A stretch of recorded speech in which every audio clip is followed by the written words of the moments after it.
ये बताइए कि ये जो परीक्षा की बात की जा रही है, जो एलिजिबिलिटी टेस्ट की, जो पात्रता परीक्षा की, ये कब हुई थी?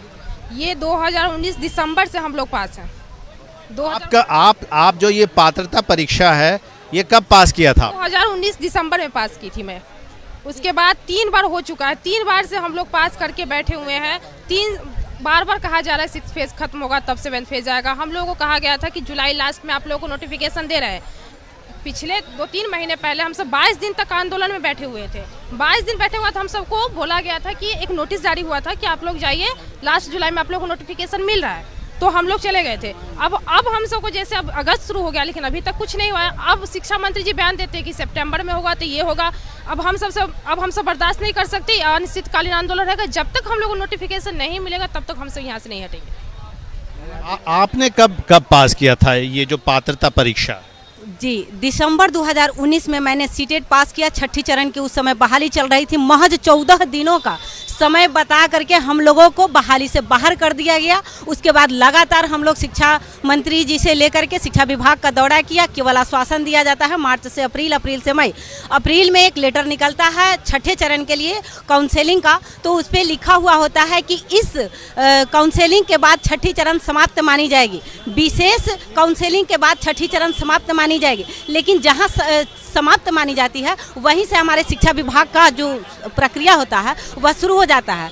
22 दिनों के आंदोलन के बाद माननीय अपर सचिव दीपक सर एक लिखित देखिए जो बात दूसरे लोग कह चुके हैं उसको दोहराइए मत। आप अपनी बात कहिए और संक्षेप में कहिएगा तो दूसरों को मौका मिलेगा। उस लेटर के अनुसार अब हम लोगों का 7वीं चरण की प्राथमिक विज्ञप्ति जारी हो जाना चाहिए और ऑनलाइन आवेदन जो है वह 2 महीना बाद ही विभाग ले, उससे हम लोगों को कोई दिक्कत नहीं है। लेकिन जब तक नोटिफिकेशन जारी नहीं होगी तब तक हम लोगों का अनिश्चितकालीन आंदोलन चलते रहेगा। और यह आंदोलन कब उग्र रूप धारण कर लेगा?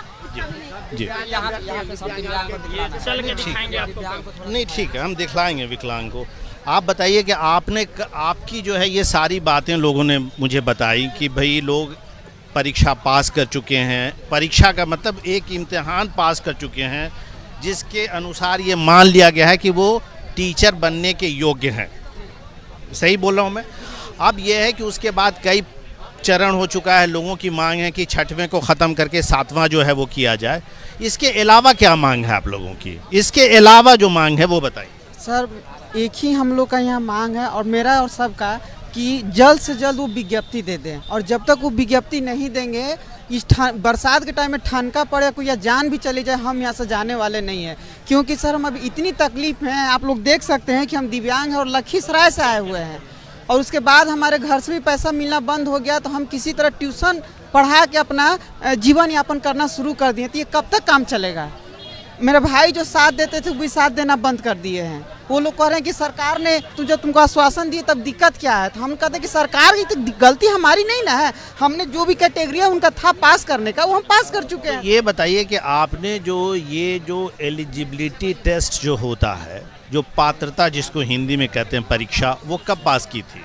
ये दिसंबर 2019 में पास किए थे और दोबारा हम जनवरी 2021 में भी पास कर किए, 2 बार पास कर गए हैं सर। तो 2 बार आपने 2019 और 2021 में, मतलब कि आपको ये पात्रता परीक्षा पास किए हुए 2 साल हुआ है।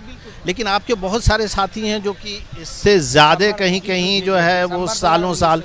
इसको हम क्लियर इस प्रकार से करना चाहेंगे। जो शिक्षक पात्रता परीक्षा है और बिहार में जो शिक्षक नियोजन की प्रणाली है उसमें होता है क्या, केंद्रीय जो होता है सीटेट होता है, केंद्रीय शिक्षक पात्रता परीक्षा, जो साल में 2 बार लेना नियमानुसार था, जो कि 2 बार नहीं लिया जा रहा है, 1 बार लिया जा रहा है। जो कि 19 में लिया गया था, 20 में लिया गया था, 21 दिसंबर में लिया गया था। तो हमारे अधिकतर साथी जो है 2019 दिसंबर से ही शिक्षक पात्रता परीक्षा पास किए हुए हैं और बिहार में शिक्षक बनने की पात्रता रखते हैं। तो कुछ साथी, मैक्सिमम साथी लगभग 70% 2019 से ही शिक्षक पात्रता परीक्षा पास करके हुए, और कुछ साथी हैं जो बाद वाले में भी पास करके ये सारी अर्हताएँ शिक्षक बनने का पूर्ण कर चुकी हैं। दूसरी बात है कि सर यहाँ जो बहुत बड़ी विडम्बना है शिक्षा विभाग और शिक्षा विभाग के अधिकारियों के साथ, सर हम लोग का जो मांग है हमारे साथियों ने रख दिया। जो हम लोग यहाँ पे प्राथमिक शिक्षक विज्ञप्ति के लिए हैं, अनवरत आंदोलन चलता रहेगा। इसके साथ ही शिक्षा विभाग से हम लोग को 1-2 प्रमुख मांग है। प्रमुख मांग ये है कि 2019 में जो छठी चरण की बहाली शुरू की थी शिक्षा विभाग ने, जिसमें 94,000 रिक्ति थी, 94,000 रिक्ति थी। शिक्षा विभाग की दोषपूर्ण रवैया के कारण या दोषपूर्ण प्रणाली के कारण उसमें से 3 साल बाद महज 42,000 शिक्षक ही चयन हो पाए हैं। तो हम लोग की ये मांग है कि उसमें से जो बैकलॉग की सीट है 52,000 बची हुई, उसको खंडित करके ये 7वीं चरण में शामिल की जाए। और दूसरी चीज़ है जो दोषपूर्ण इनकी नियुक्ति प्रक्रिया है उसको बदला जाए, उसमें है कि सेंट्रलाइज वे में ऑनलाइन तरीके से लिया जाए। ये जी जी बताइए सर, हम लोग इतनी भारी संख्या में यहाँ उपस्थित हैं, हमारी जो मांगे हैं, हम सरकार से, विभाग से यही मांग करते हैं कि सरकार जो है सिस्टम बदले। उसके सिस्टम में कमी होने के कारण ही बैकलॉग की सीट बचती है। ऑनलाइन सेंट्रलाइज आवेदन लिए जाएं और ऑनलाइन सेंट्रलाइज के माध्यम से विभाग के द्वारा ही जो है हमारा मेधा सूची तैयार किया जाए, जिससे आम अभ्यर्थियों को परेशानी न हो और कोई सीटें न बच पाएं, क्योंकि हर साल बहाली में सीटें बच जाती हैं। एक बहाना बनाते हैं, शिक्षा मंत्री जी कहते हैं अब बोले हैं सितंबर, क्योंकि मैं तो उनको 4 साल से देख रहा हूँ। फिर सितंबर के बाद क्या कहेंगे कि चुनाव है, वो चुनाव में फिर 2 महीना टालेंगे, क्योंकि वो जानते हैं कि हमको किस तरह लटकाना है। तो इसीलिए सर हम एक ही मांग करते हैं कि सर मुझे एक शेड्यूल जारी कर दिया जाए चुनाव का। सर सितंबर, कौन से चुनाव का? नगर निकाय चुनाव सर, कि अगर सितंबर से लेकर अक्टूबर में चुनाव होने की संभावना है, और सरकार अभी कही है कि छठे चरण की बहाली अगस्त के लास्ट में खत्म होगी, उसके बाद हम सितंबर में 7वीं चरण की बहाली लाएंगे। ये पिछले सर जनवरी महीना से भी कह रहा है सर जी। तो सर हम 1 मिनट सर, मैं यही 1 मिनट, बार बार शिक्षा मंत्री के झूठा आश्वासन। हाँ वो ठीक है, वो आप कह चुके हैं, वो बात बार।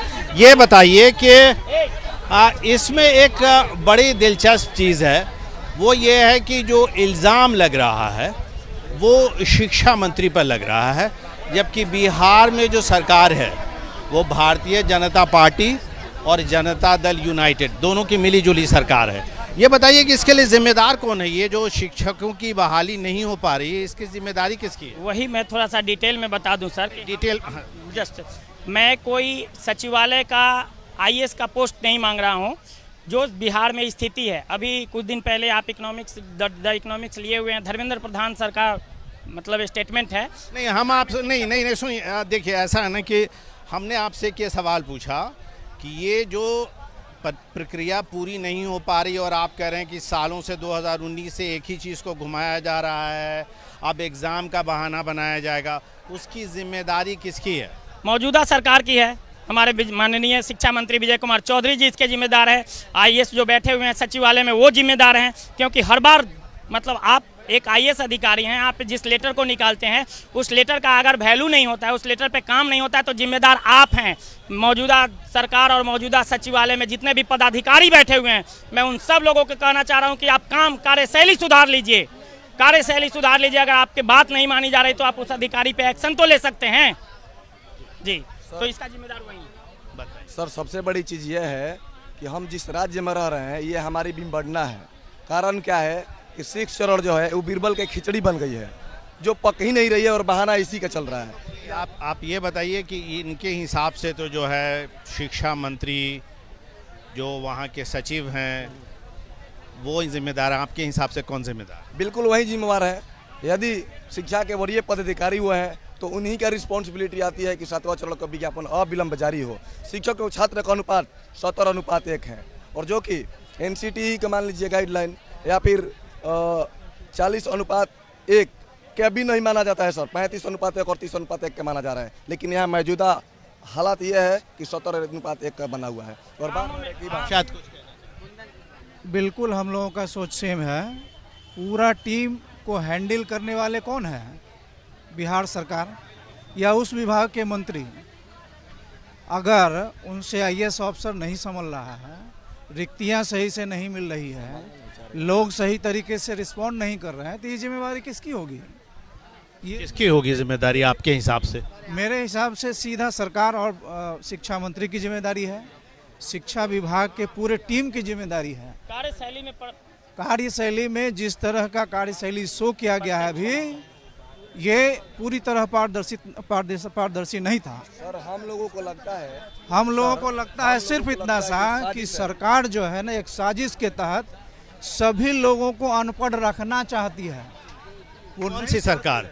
कौन सी सरकार? बिहार की सरकार। बिहार की सरकार में कौन कौन है? बिहार की जो भी सरकार है, नीतीश, नहीं, जो भी सरकार में नाम बताइए ना, कौन कौन पॉलिटिकल पार्टीज है? एनडीए की सरकार है, मतलब भारतीय जनता पार्टी और जनता दल यूनाइटेड की सरकार जी पूरी तरह से जिम्मेदार है। आज इतना बड़ा टीम है शिक्षा डिपार्टमेंट का। एक बड़ी दिलचस्प बात जो हमने पहले आपको बताई कि बिहार में जो इस वक्त सरकार है उसके दो घटक हैं। जनता दल यूनाइटेड, जिसके नीतीश कुमार सबसे बड़े नेता हैं, और उसके बाद हाँ और छोटी पार्टियां भी हैं, और उसके अलावा भारतीय जनता पार्टी। एक दूसरी जो बात पिछले चुनाव में जो विधानसभा के हुई, वो दिलचस्प बात ये हुई कि नीतीश कुमार को अपनी जो छोटी पार्टी पहले 2015 तक थी जिसको कि जूनियर पार्टनर कहा जाता था, उससे बहुत कम सीटें मिली। मुख्यमंत्री लेकिन नीतीश कुमार बने हुए हैं। और दूसरी बात यह है कि जो संजय जायसवाल हैं बीजेपी के जो अध्यक्ष हैं, वो बार बार अपनी ही सरकार के मंत्री पर इल्ज़ाम लगाते रहते हैं कि सरकार ये नहीं कर रही है, इसीलिए ये काम नहीं हो पा रहा है। तो एक तरह से आप यूँ समझ लें कि पक्ष और विपक्ष दोनों जो है वो एक ही साथ हो गए हैं। जी रिक्शा वाले साथी हैं हमारे। जी सबसे पहले मैं आपको धन्यवाद देना चाहता हूं कि आपने हमारे जो है इस धरने में शामिल हुए हैं।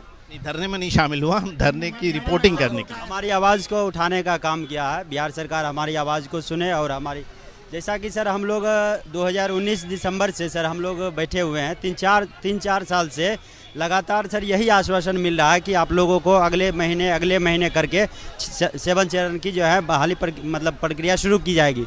लेकिन फिर ये इधर कल परसों जो है शिक्षा मंत्री जी बयान दिए हैं कि अभी 6 फेज अभी तक जो है ख़त्म ही नहीं हुआ है। तो आखिर कब तक ख़त्म होगी? जी तो आपने जो है आपने जब कब पास किया था ये एग्ज़ाम? हम दिसंबर सर 2019 में क्वालिफाई हुए। मतलब यहाँ जितने भी ज़्यादातर लोग हैं वो दिसंबर 2019 में पास किया है। सरकार का कार्यशैली जो है, ये शिक्षकों की बहाली जो है सर बिहार में ये एक इतना लंबा चेन हो जाता है। 19 के बाद हमारे पास जो है बिहार में पूरी जब रिक्तियों की गणना कीजिएगा, पूरा जब वेबसाइट को खोलिएगा तो 3,55,000-57,000 पोस्ट खाली है पिछले 3 सालों से। हम लोगों की जो संख्या है वो पिछली बार निकाले वो कि हमने 90,000-92,000 मतलब वैकेंसी निकाला।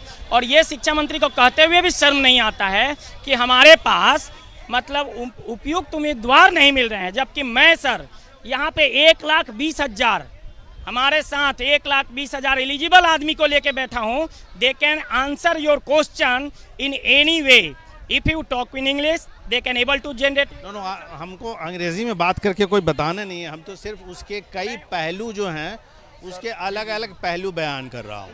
कि उसका एक पहलू ये है कि जो लोग सरकार में शामिल हैं वो अपनी ही सरकार के ऊपर इल्ज़ाम लगा रहे हैं। तो मतलब पक्ष भी वही हैं और विपक्ष भी वही हैं, है ना। लेकिन एक दूसरा सवाल हम चाहेंगे कि आप अपनी महिला साथियों से, अगर आप कुछ साथी आपकी बात कर पाएँ। जी शिक्षा को मतलब किसी भी प्रगतिशील राज्य को देखिएगा या जिस राज्य को डेवलपमेंट कराना होता है, शिक्षा मूलभूत आधार होती है। अगर आप चाहते हैं कि बिहार की डेवलपमेंट हो, बिहार की सरकार, जदयू सरकार, नीतीश कुमार, माननीय शिक्षा मंत्री विजय कुमार चौधरी अगर वास्तव में विकास चाहते हैं बिहार का, तो शिक्षा व्यवस्था सुधारनी होगी। वो अगर आपके यहाँ तो अब डबल इंजन की सरकार है, लगातार वो कहते हैं कि हम आपके यहाँ तो डबल इंजन की सरकार है, तो उसको डबल इंजन मतलब सर अगर दोनों पॉजिटिव डायरेक्शन में काम करे, न्यूटन का नियम लगाए तो दोनों अगर पॉजिटिव डायरेक्शन में काम करेगा तो पॉजिटिव डायरेक्शन में, नहीं तो 5 न्यूटन नॉर्थ और 5 न्यूटन साउथ दे दीजिए तो वर्क हो जाएगा 0। तो शिक्षा मंत्री ऐसा नहीं कि हम ये न्यूटन का फोर्स उनको पढ़ाना चाह रहे हैं। मैं ये चाह रहा हूँ बताना कि वास्तव में अगर आप बिहार का विकास चाहते हैं तो एलिजिबिलिटी जो है, आपकी एलिजिबिलिटी, सारा हमारा शिक्षक जो है एलिजिबल है। नहीं देखिए ऐसा है कि मतलब आप अपनी बात कई बार कह चुके। आपका इल्ज़ाम मुझे लगता है बार बार घूम के नीतीश कुमार उनके शिक्षा मंत्री पर ही आता है। आप थोड़ा उनके दूसरे पार्टनर के ऊपर ज़रा सॉफ्ट देखते हैं। देखिए नहीं, सॉफ्ट नहीं देखता हूँ सर जी। आप में से कोई बोलना चाहेंगे? आप सब लोगों ने भी क्या 2019 में ही परीक्षा पास किया है? क्योंकि मुझे बताया गया है कि बहुत सारे लोग 2012 और 13 में भी जो है ये एलिजिबिलिटी टेस्ट पास कर चुके हैं, उसके बाद भी उनको जो है वो नहीं मिल पाई है। छठवां चरण में कुछ लोग को मिला था, बाकी हम लोग दिसंबर वाले रह गए थे। 19 से अभी तक हम लोग वंचित है और पेपर में निकल जाता कि जनवरी में होगा, फरवरी में होगा। यहाँ तक कि सर अब लिखित का भी भाईलू मंत्री जी हटा दिए हैं। एक लिखित का एक अपना ओहदा होता है, लिखित पर आदमी विश्वास करता है। मुझे ये बताइए कि आपका नाम क्या है? रोशनी जी, ये बताइए कि महिलाएं तो ज़्यादा सक्षम होती हैं पुरुषों के मुकाबले में, तो महिलाएं जो हैं इसमें कोई पहल क्यों नहीं कर रही हैं? मतलब सरकारी नौकरी का ही इंतज़ार सालों साल क्यों करना? सर कुछ तो फैमिली का वो लोग शिकार हैं कि फैमिली किसी का सपोर्ट नहीं कर रहे हैं, कुछ अपना मजबूरी बता रहे हैं। हम लोग के साथ मजबूरी है सर, ऐसा नहीं है, लेकिन फिर भी हम लोग आगे अपने हक के लिए। आज जॉब लग जाएगा तो हम नौकरी करेंगे कि नहीं करेंगे? हर जगह फैमिली का सपोर्ट करेंगे? नहीं, आज हम लोग को जॉब करना, हम लोग को सेल्फ डिपेंड बनना है, यहाँ आना चाहिए। हम लोग तो हाथ जोड़ के उन लोग को बुला रहे हैं कि आप लोग आइए, फिर भी देखिए आए की है महिला। हाँ जी, क्या बोले आप बताइएगा मुझे, तो आपको क्या बोलना है? हम यही बोलना चाहेंगे कि सरकार सुन रहे होंगे तो सुने, हम लोग जल्द से जल्द नोटिफिकेशन निकाले, बस पेपरबाजी ना करे। अगले अगस्त कितना, अगले सितंबर बोल रहे हैं, पता नहीं कितना डेट दिए जा रहे हैं। उनसे हम यही कहेंगे कि जल्द से जल्द नोटिफिकेशन निकाले, मेरा यही मांग है, बस और कुछ नहीं कहना है। ये बताइए कि पुरुषों को तो बहुत बार वो कहते हैं कि हमें कमाई करनी है, महिलाओं को जब इस तरह की एक आश्वासन होता है कि हम आपको नौकरी मिल जाएगी, जब नहीं मिलती है तो उनके लिए क्या दिक्कतें पेश आती हैं? सर बहुत सारी प्रॉब्लम है, जैसे कि फैमिली प्रॉब्लम होती है कि जैसा कि लड़कियों का है कि घर के साथ साथ आपको बाहर की चीज़ें अब संभालना पड़ता है, ठीक है। और ये कहीं मजबूरी नहीं है, ये हमारा एक अपॉर्चुनिटी है कि हमको बाहर का चीज़ संभालने का मौका मिल रहा है, ठीक है। अगर हम देश के लिए कुछ कर सकते हैं, अगर हमको मौका मिला तो हम क्यों नहीं करना चाहेंगे सर? हमारा भी पैशन होता है कि हम बच्चों को पढ़ाना चाहते हैं, तो हम क्यों नहीं पढ़ाना चाहेंगे, है ना। तो सर बहुत सारा प्रॉब्लम होता है कि जैसे ठीक है घर में लड़कियां काम कर लेती हैं, लेकिन बाहर कुछ करना चाहते हैं तो उसके लिए बहुत सारा उम्मीद लगाकर हम लोग बीएड करते हैं, डीएलएड करते हैं, सीटेट पास करते हैं। सर अब सीटेट पास कर करके इतना कुछ कर करके एक सपना होता है कि हमको ये करना वो करना, और उसके बावजूद आप घर में बैठते हैं तो सर अंदर से जो हर्ट होता है वो हर कोई समझ सकता है, राइट? Yes sir. कहाँ गया वो हमारे एक साथी जी जो हमें वो उदाहरण दे रहे थे, जो केंद्रीय जो एक स्किल डेवलपमेंट के मंत्री हैं उनके बारे में, धर्मेंद्र प्रधान को लेके। तो धर्मेंद्र प्रधान जो आज की एक अजीब इत्तेफाक है कि जब हम दिल्ली से पटना के लिए आ रहे थे तो हमें अखबार में खबर दिखी कि भारत जो है वो शिक्षा के क्षेत्र में जो है विदेशी निवेश को जो है वो किसी भी तरह से बढ़ावा देगा। हालांकि पहले भी ऐसी जो है वो ऐसा जो है नियम था उसको लेकर के, लेकिन उसमें कुछ और बदलाव लाए जाएंगे, उसको और आसान किया जाएगा। तो एक तरह से देखा जाए तो शिक्षा का निजीकरण जो है वो बढ़ेगा, तो निजीकरण बढ़ेगा तो आपकी दिक्कतें और बढ़ेंगी। जी सर, दिक्कतें तो दिन प्रतिदिन बढ़ ही रही है, दिक्कत कम कहाँ हो रही है सर। और दिक्कत का कारण मेन अभी बिहार की मौजूदा सरकार ही है सर। कुछ देर पहले आप डबल इंजन सरकार की बात कर रहे थे, हम लोगों की इस दुर्दशा का कारण भी डबल इंजन की सरकार है। बात यह है डबल इंजन तो है, लेकिन दोनों एक दूसरे के विपरीत चल रहे हैं, परिणाम स्वरूप जीरो आ रहा है, रिजल्टेंट कुछ भी नहीं आ रहा है। जब तो 2020 में 19 लाख रोजगार का वादा करके हम लोग से वोट लिया गया है सर। बीजेपी ने साफ बोला कि हम, जब विपक्ष के नेता तेजस्वी यादव ने 10 लाख रोजगार की बात की तो बीजेपी ने बोल दिया कि हम 19 लाख रोजगार देंगे, जैसे 2 करोड़ रोजगार वो 2014 के बाद। तो आपको ये बात समझ में नहीं आई कि एक का देख के दूसरा कह रहा है, या आप ये चाहते थे कि भारतीय जनता पार्टी ही शासन में आए? नहीं सर, ऐसा कोई बात नहीं है, हम लोग रोजगार के तलाश में है सर।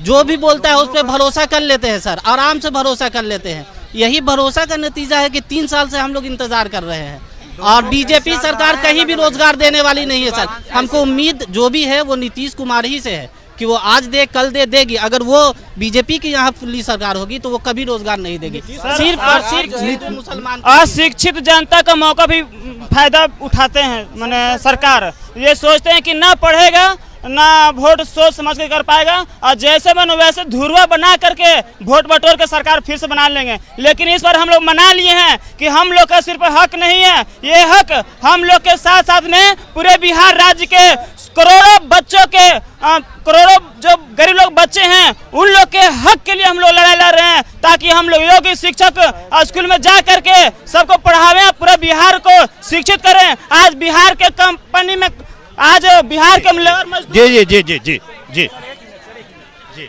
बिहार की जो मौजूदा नीतीश सरकार है वो नीतीश के मन से चल नहीं रहा है। ये बाबा और भोपा के भरोसे सरकार चल रही है। नीतीश कुमार कोई भी डिसीजन लेने के लिए स्वतंत्र है ही नहीं बिहार में। और जो इनके एनडीए घटक दल है उनका तो पूरा देश भुक्तभोगी है। उनका क्या कार्यशैली है, उनके युवाओं के साथ क्या उनका पक्षपात है, युवाओं को बरगला के वोट बटोरना है, युवाओं को झंडा थमाना है, सड़क पे लाना है, वही अभी बिहार में हो रहा है। बीजेपी जैसे वर्चस्व में आएगी। ठीक है, तो एक सवाल थोड़ा हम इधर भी कुछ लोगों से बात कर लें, इधर भी कुछ लोगों से बात कर लेते हैं। वहाँ के बहुत सारे लोगों से बात की। ये बताइए, आप लोग कुछ लोग खड़े हो जाए तो हमारे लिए आसानी होगी। हाँ, हमें ये बताइए कि आप लोग आंदोलन जो कर रहे हैं वो आंदोलन आपका सामान्यतः बिहार तक सीमित रहता है, पटना तक। तो अब तो ऐसा है कि पिछली बार जो है आप लोगों ने भी बढ़ चढ़ के जो है नीतीश कुमार से अधिक सीटें जो हैं भारतीय जनता पार्टी को दी, और देश में भी केंद्र में भी उनकी सरकार है, यहाँ की सरकार में भी दोनों शामिल हैं। तो आप लोग कभी पटना से आगे बढ़ के केंद्र सरकार से इस पर बात करने की आपने कोशिश की, या जो केंद्रीय सरकार में जो मंत्री हैं जो बड़े बड़े जो बिहार से हैं उन लोगों से कभी मुलाकात हुई आपकी? हम लोग सर कई संडे को हम लोग ट्विटर कैंपेन रखे, जिसमें हम लोग का ट्विटर कैंपेन भारत में नंबर 1 ट्रेंडिंग किया है। और यह कई बार हुआ, ऐसा नहीं एक बार दो बार, अनगिनत बार हम लोगों ने एक ट्विटर कैंपेन चलाया और हर बार हम लोग का ट्विटर कैंपेन सफल रहा है।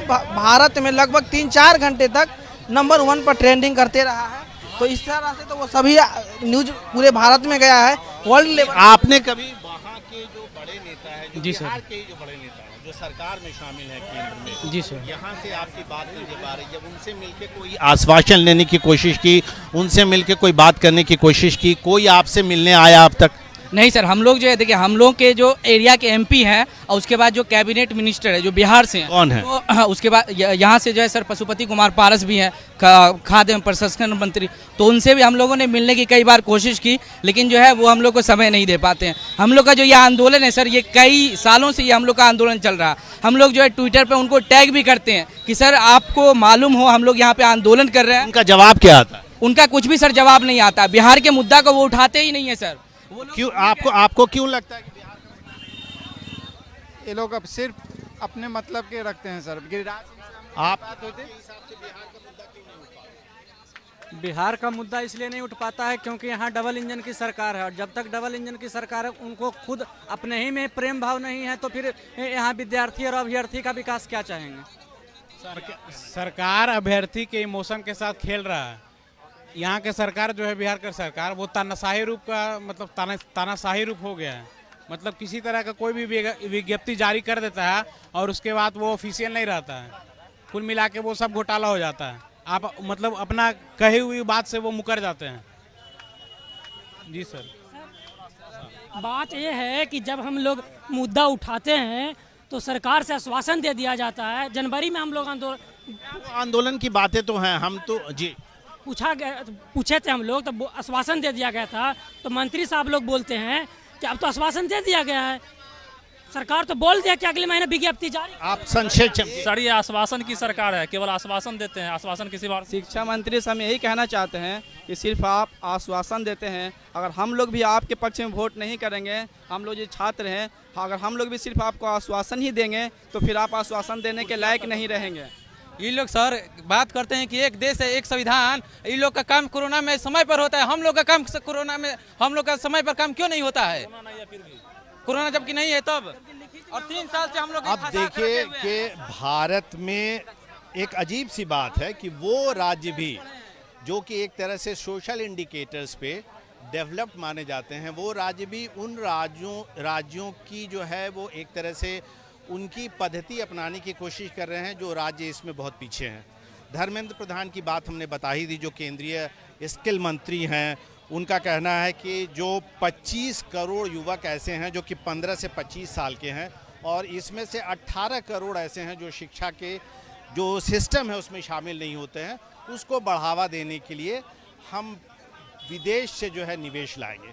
तो कहने का मतलब ये है कि विदेश का निवेश जब आएगा, यानी कि सरकार शिक्षा की जो निजीकरण की नीति अपना रही है, उसमें इन जैसे जो लोग हैं, जो अभ्यर्थी अपने आप को कह रहे हैं, जो आंदोलन के लिए बैठे हुए हैं, जो अपनी मांग मानना, जो नौकरी चाह रहे हैं, जो चाह रहे हैं कि उनको शिक्षक की नौकरी इस व्यवस्था में दी जाए, वो शायद उनके लिए मिलना आने वाले दिनों में धीरे धीरे और मुश्किल होता जाएगा। पटना के गर्दनी बाग से फैसल मोहम्मद अली आपको वापस लिए चलता हूं, और बहुत बहुत शुक्रिया हमसे जुड़ने के लिए। हमारे साथ जुड़े हुए थे विष्णु नारायण, और कैमरा पे हमारे साथ थे संदीप यादव। बहुत बहुत शुक्रिया।